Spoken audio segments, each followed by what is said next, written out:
Everyone, welcome to our channel Bioverse the universe of biology. तो जैसा कि आप सबको पता है कि मैं एमएससी सेकंड सेमेस्टर का पेपर 4 जो है इकोलॉजी वो पढ़ा रही हूँ, जिसमें आज हम पॉपुलेशन इकोलॉजी के बारे में, कैरेक्टर ऑफ पॉपुलेशन में सर्वाइवरशिप कर्व के बारे में पढ़ेंगे।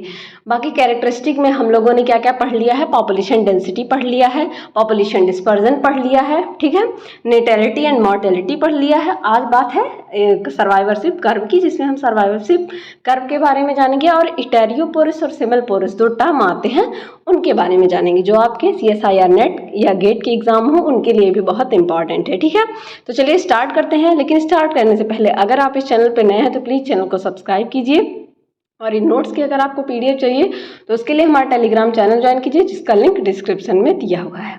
तो चलिए स्टार्ट करते हैं।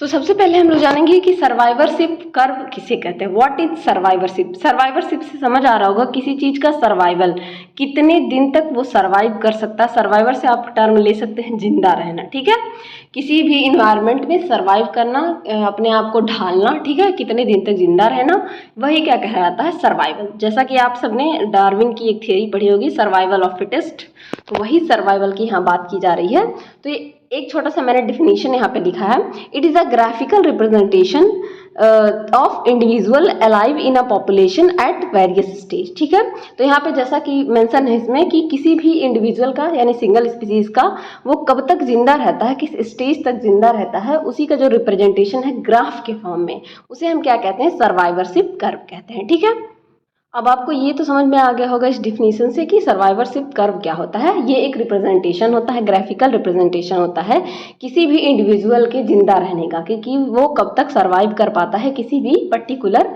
स्टेज में, लाइफ के कब तक वो रह पाता है। ठीक है, नेक्स्ट पॉइंट दिया है, plot the number of individual to a particular age. किसी पर्टिकुलर एज तक किसी भी इंडिविजुअल का जो है नंबर, ठीक है, यहाँ पे NO का मतलब होता है नंबर, ठीक है, नंबर, प्लीज़ कहीं भी NO लिखा हो तो उसका मतलब आप समझिएगा नंबर। और ये जो प्लॉट है ये 3 टाइप से होता है, ठीक है, और वो 3 टाइप आपके नाम जाने जाते हैं, किससे, टाइप 1 से, टाइप 2 से और टाइप 3। इनका कोई अनदर नेम नहीं है, बस उसे इस तरीके से नेमिंग की गई है, टाइप 1, टाइप 2 एंड टाइप 3। ठीक है, अब मैं सबसे पहले आपको ग्राफ दिखाती हूँ। ठीक है, ये एक ग्राफ है, ठीक है, इस ग्राफ में देखिए यहाँ पे जो ये लाइन है, ठीक है, ये वाली लाइन वर्टिकल लाइन और ये हॉरिजॉन्टल लाइन। वर्टिकल लाइन पे यहाँ पे बताया जा रहा है कि यहाँ पे नंबर ऑफ सर्वाइवल, यानी कि सर्वाइवल का नंबर कितना है, कब तक वो सर्वाइव कर रहा है। और नीचे क्या बताया गया है, आपका एज बताया गया है। ठीक है, क्या बताया जा रहा है, एज बताया जा रहा है। ठीक है, अब यहाँ पे मैंने आपको बताया 3 टाइप के थे, ठीक है, अब वो 3 टाइप के थे। ठीक है, अब वो 3 टाइप में सबसे पहला क्या है आपका, टाइप 1, ये वाला, ठीक है, जिसे हम क्या कहते हैं, convex most individual die late in life. ठीक है, यहाँ पे आप देख रहे हैं कि एक इंसान 100 तक जिंदा रह रहा है, ठीक है, 100 से अबव जिंदा रहा, उसका डेथ कहाँ पे हो रहा है, नीचे जाकर। ठीक है, तो ये टाइप 1 है। इस कर्व को कॉन्वेक्स कर्व कहते हैं। इसमें जो पर्सन होता है वो उसका जो मतलब जब वो मरता है, जब उसकी डेथ होती है, वो लाइफ के सबसे लेट स्टेज में, मतलब वो कई सालों तक जिंदा रह लेता है। जैसे ह्यूमंस की लाइफ स्टेज काफ़ी हद तक टाइप 1 में आती है, क्योंकि देखिए ह्यूमंस 60-70 साल, 80 साल, कई लोग 100 सालों तक। अब देखिए जापान की बात की जाए तो वहाँ पे लोग बहुत ज़्यादा अपने सेहत का ध्यान, अपने हेल्थ की वजह को बहुत अच्छा रखने की वजह से 100 ईयर से अब तक जिंदा रहते हैं। ठीक है, तो इसमें क्या आता है, टाइप 1, जिसमें डेथ बहुत लेट होता है। ठीक है, फिर बात की जाए, अब हम यहाँ पे टाइप 2 ना देख के सबसे पहले देखेंगे टाइप 3। ठीक है, उसका एक रीजन है। यहाँ पे टाइप 3 देखिए, ये कर्व जो है ये टाइप 3 को रिप्रेजेंट कर रहा है। ठीक है, ये कैसा होता है, कॉनकेव कर्व होता है। अब इधर देखिए कॉन्वेक्स और कॉनकेव के बारे में, उत्तल और अवतल दर्पण के बारे में आपने पढ़ा होगा। ठीक है, तो उसी की बात यहाँ पे की जा रही है, कॉन्वेक्स। ठीक है, कॉन्वेक्स जो है टाइप 1 है और कॉनकेव क्या है, टाइप 2 है। टाइप 2 में क्या होता है, huge decline in young age. यहाँ पे जो डेथ रेट है वो कब जाके होता है, जब जैसे कि जब बर्थ होता है, जैसे डॉग वगैरह को ले लीजिए, ठीक है। डॉग वगैरह क्या होते हैं, एक साथ 6 7 8 बच्चों को जन्म देते हैं, लेकिन उनमें से सर्वाइवल केवल कुछ और कुछ का हो पाता है। जैसे एक ही 2 कुत्ते, एक ही 2 डॉग जो है उनके पपी जिंदा रह पाते हैं, बाकी की क्या होती है, यंग एज में बहुत सारे बच्चे हो जाने के कारण उनको न्यूट्रिशन नहीं मिल पाता है, उनकी डेथ हो जाती है। तब आपको समझ में आ गया होगा कि मैंने टाइप 1 और टाइप 3 पहले क्यों पढ़ाया, क्योंकि ये एक दूसरे से रिलेटेड है। अब बात करते हैं टाइप 2 की। टाइप 2 क्या होता है, एक डायगोनल कर्व बनाता है, ठीक है, डायगोनल। और टाइप 2 क्या होता है, टाइप 1 और टाइप 3 के बीच में आता है, टाइप 1 और टाइप 3 के बीच में आता है टाइप 2, ठीक है। अब हम इसको थोड़ा डिटेल में पढ़ेंगे, जानेंगे, ठीक है। सबसे पहले टाइप 1 के बारे में जानेंगे, ठीक है। टाइप 1 क्या होता है, ये हाईली कॉन्वेक्स कर्व होता है, यानी कि इस तरीके का रिप्रेजेंटेशन शो करता है, हाईली कॉन्वेक्स कर्व होता है। अगर इस तरीके से अगर एक ग्राफ रिप्रेजेंट कर रहे हैं, यहाँ पे आप एज लिख रहे हैं, यहाँ पे टाइम लिख रहे हैं, ठीक है, तो ये क्या होता है, यहाँ पे डेथ रेट क्या हो रहा है, यहाँ ज़्यादा हो रहा है, यहाँ पे हाई, कभी भी यहाँ पे लो होता है नीचे की तरफ, ऊपर हाई होता है। यहाँ अगर यहाँ पे बात की जाए तो ये अगर लो है तो यहाँ पे हाई होगा, ऊपर की तरफ लो, तो यहाँ पे बात की जाए तो यहाँ पे अगर हाई होगा तो यहाँ लो होगा, ठीक है। इस तरीके से रिप्रेजेंटेशन होता है। इसमें कैरेक्टरिस्टिक क्या है, it is a characteristic of species in which the population mortality rate, इसीलिए मैंने आपको नेटेलिटी और मॉर्टेलिटी पहले बताया है ताकि आपको सर्वाइवरशिप पे समझ में आए। मॉर्टेलिटी रेट क्या होता है, लो होता है until near end of life span, जब मतलब अपनी पूरी जिंदगी वो इंसान जी लेता है उसके बाद वो मरता है, ठीक है।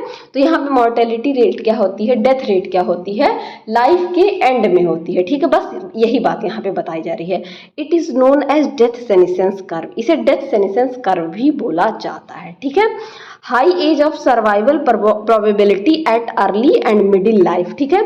यहाँ पे मतलब जो बिगिनिंग यानी कि जब बच्चा पैदा होता है और उसकी मिडिल लाइफ तक जीने की जो लाइफ की जो एक्सपेक्टेंसी होती है वो ज़्यादा होती है, वो अपनी पूरी लाइफ जी लेता है, उसके बाद उसकी डेथ होती है। एग्जाम्पल के लिए जैसे डियर हो गया, माउंटेन सीप हो गए, मैन हो गया, ये क्या करते हैं, टाइप 1 कर्व शो करते हैं। मैंने एग्जाम्पल में मैंने आपको ह्यूमन बीइंग पहले भी बताया था, ठीक है।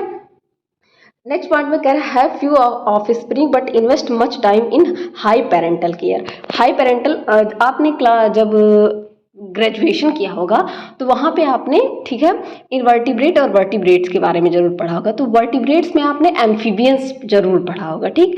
एम्फीबियंस में क्या होता है, parental care most expected question होता है जो पूछा जाता है कि in which group in which phylum you see high parental care, ठीक है। तो वहाँ पे क्या देखते हैं आप, एम्फीबियंस की बात की जाती है क्योंकि वो अपने यज्ञ को क्या करते हैं, सेव करते हैं। उसी तरीके से यहाँ पे क्या होता है, यहाँ पे बात की जा रही है कि यहाँ के ऑफ स्प्रिंग यानी कि जो बच्चे होते हैं वो बहुत कम होते हैं, लेकिन उनमें पेरेंटल केयर बहुत ज़्यादा। जैसे ह्यूमन बींग को लीजिए, ह्यूमन बींग 2 ही बच्चे करते हैं, ठीक है।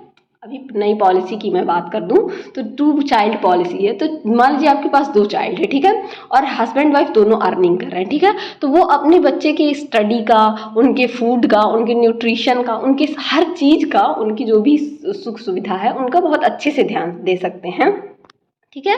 तो यहाँ पे क्या होती है, तो लाइफ अगर आप किसी चीज़ को बहुत अच्छे से, जैसे अपने खाने पीने का बहुत अच्छे से ध्यान दे रहे हैं, योगा कर रहे हैं, बहुत सारी चीज़ें कर रहे हैं, अपने ऊपर इन्वेस्ट कर रहे हैं, ठीक है, आप अपने ऊपर इन्वेस्ट कर रहे हैं, तो आपकी लाइफ एक्सपेक्टेंसी बढ़ जाएगी ना, मतलब आपकी जो जीने की दिन होंगे वो बढ़ जाएंगे क्योंकि आपको बीमारियां नहीं होंगी तो आपका डेथ नहीं जल्दी होगा, ठीक है। तो यहाँ पे यही बात की गई है। इस तरह के स्पीसीज को इटेरोपोरस स्पीसीज कहते हैं। अब मैंने आपको 2 टर्म बताते हैं, सेमिलपोरस और इटेरोपोरस, इसके बारे में मैं अभी आपको बताऊंगी। नेक्स्ट हम लोग देखते हैं टाइप 2 के बारे में, ठीक है। टाइप 2 के बारे में ना देख के सबसे पहले हम लोग टाइप 3 के बारे में देखेंगे, क्योंकि मैंने आपको बताया था टाइप 1 और टाइप 2 में थोड़ी सिमिलरिटी है, तो इसको पहले देखेंगे, ठीक है। टाइप 3 क्या कहता है, ये हाईली कॉनकेव कर्व है, ठीक है, कॉनकेव कर्व है, इस तरीके का कर्व शो करता है, ठीक है, जबकि जो पहला था वो कॉन्वेक्स कर्व था। इसमें क्या होता है, मॉर्टेलिटी रेट हाई होती है यंग स्टेज में। यहाँ पे यंग स्टेज में क्या होता है, मॉर्टेलिटी रेट बहुत ज़्यादा हाई होता है, यानी कि जो किसी की मृत्यु है वो जैसे ही बच्चे पैदा हुए कुछ दिनों में ही वो मर जाते हैं, लेकिन जो जिएंगे वो बहुत दिनों तक जिएंगे, ठीक है। जैसे कि एग्जाम्पल के लिए पर्ल ऑयस्टर, आपने नाम सुना होगा ऑयस्टर को, जिससे मोती निकलता है। सेल फिशेस होती हैं। बैरेंकल्स मैंने आपको पढ़ाया है, आपको याद होना चाहिए। जब मैंने इकोलॉजिकल निश पढ़ाया था आपको, तो वहाँ पे बैरेंकल्स पढ़ाया था। मेनी ट्रीज, जैसे डॉग का भी एग्जांपल मैंने दिया, ठीक है। वो ये सब क्या होते हैं, ये किस में आ जाते हैं, हाईली कॉन्वेक्स कर्व। अब यहाँ पे क्या है, यहाँ पे पेरेंटल केयर की कमी हो जाती है। अब जैसे इसमें आप और पॉइंट ऐड कर सकते हैं। जैसे पहले पॉइंट में क्या था, वहाँ पे हाई पेरेंटल केयर था, लेकिन यहाँ पे क्या हो जाएगा, हाई पेरेंटल केयर होने की ना होने की वजह से ये क्या हो जाते हैं, इनकी डेथ जल्दी हो जाती है, ठीक है।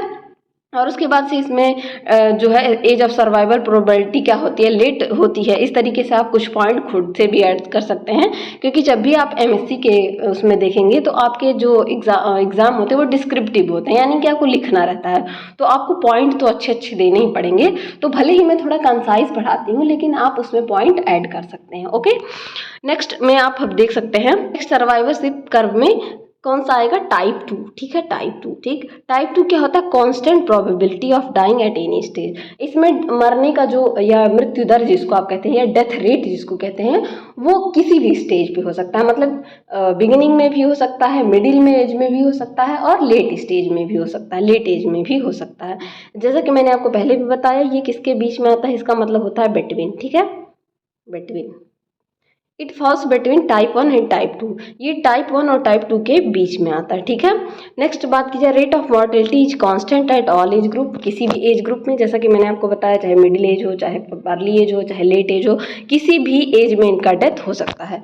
Mortality of an individual does not depend upon it age पे नहीं डिपेंड करता है कि इस, जैसे टाइप थर्ड में क्या था, लेट एज में, सॉरी टाइप फर्स्ट में क्या था, लेट एज में डेथ हो रही थी। टाइप 1 में क्या हुआ कि अर्ली एज में डेथ हो रही थी, लेकिन यहाँ डेथ का कोई क्राइटेरिया नहीं है, कभी भी डेथ हो सकती है। जैसे इसके एग्जांपल्स में आप देख सकते हैं, जैसे कि कुछ बर्ड्स हो गई, some birds species, human being भी टाइप सेकंड में आ सकते हैं, क्योंकि ज़रूरी नहीं है कि हर ह्यूमन बीइंग का डेथ जो है उसके लेट स्टेज में होता है। ह्यूमन बीइंग्स में कुछ लोग चाइल्ड अर्ली में ही डेथ हो जाती है उनकी, कुछ चाइल्ड की मिडिल एज में हो जाती है, कुछ लोग लेट एज में आते हैं। तो आप ह्यूमन बीइंग को भी इसमें कंसीडर कर सकते हैं।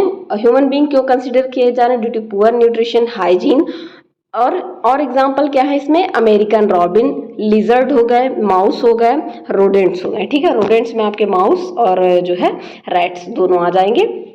हाँ, और अगर आपको माउस और रैट्स में डिफरेंस नहीं पता, प्लीज़ आप हम लोगों के शॉर्ट्स डालते हैं, वहाँ पे जाके देखिएगा, आपको समझ में आ जाएगा, ठीक है।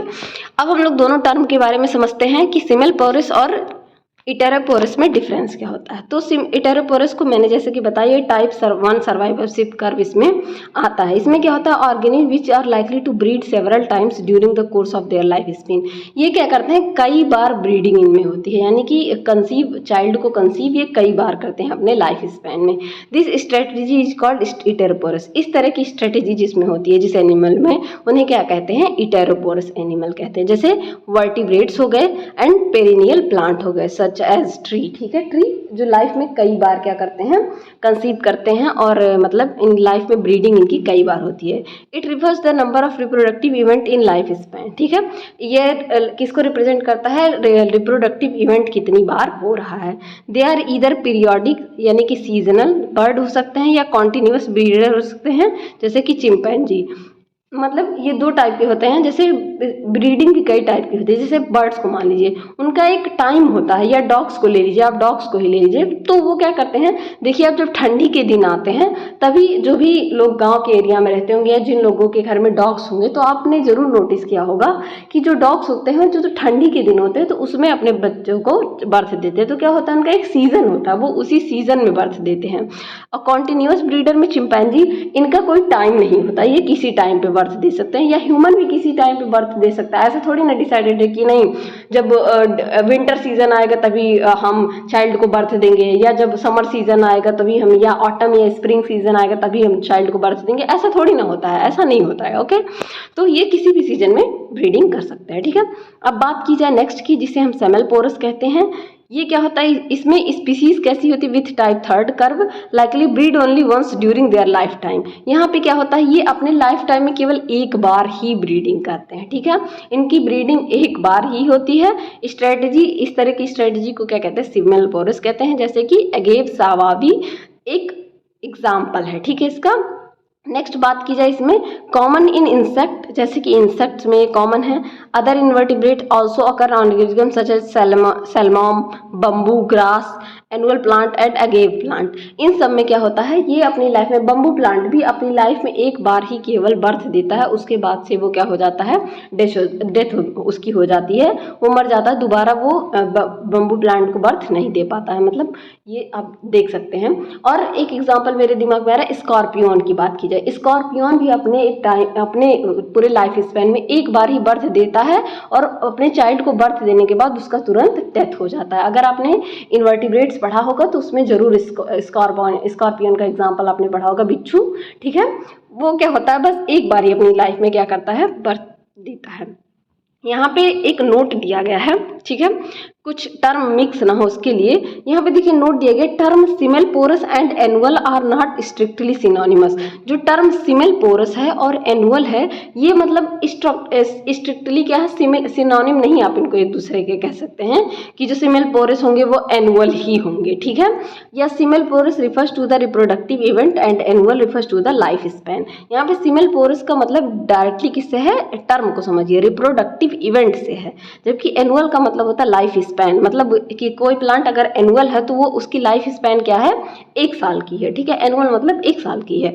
लेकिन सेमल पोरस का मतलब होता है उसका रिप्रोडक्टिव इवेंट क्या है, 1 साल का है, उसका रिप्रोडक्टिव इवेंट की बात की जाती है, लाइफ स्पैन की बात नहीं की जाती, पूरे जीवन की बात नहीं की जा सकती है, ठीक है। नेक्स्ट यहाँ पे बात की जा रही है, in plant the term monocarpy and polycarpy are the sometime used instead of semelparity and heteroparity, ठीक है। जिस तरीके से ह्यूमंस में सेमल्पोरिटी और हेटेरोपोरिटी यूज किया जा सकता है, उसी तरीके से 2 टर्म मोनोकार्पी और पॉलीकार्पी प्लांट्स में यूज किए जाते हैं। ये मैंने कुछ अलग से बता दिए ताकि आपको जो है इंफॉर्मेशन रहे इसके बारे में, क्योंकि अगर आप एमएससी कर रहे हैं तो जाहिर सी बात है आप सीएसआर नेट एग्जाम या गेट एग्जाम देंगे, ठीक है, या नहीं भी दे सकते हैं, तो आपकी जानकारी के लिए ये सब जानना बहुत जरूरी है, ठीक है। तो आज का लेक्चर हम यहीं खत्म करते हैं। होप ये लेक्चर आपके लिए हेल्पफुल रहा होगा और आपको समझ में आया होगा। समझ में आया हो तो प्लीज़ अपने दोस्तों के साथ भी शेयर करिए और बने रहिए इसी तरह और अच्छी वीडियोज़ के लिए। Keep learning and keep growing.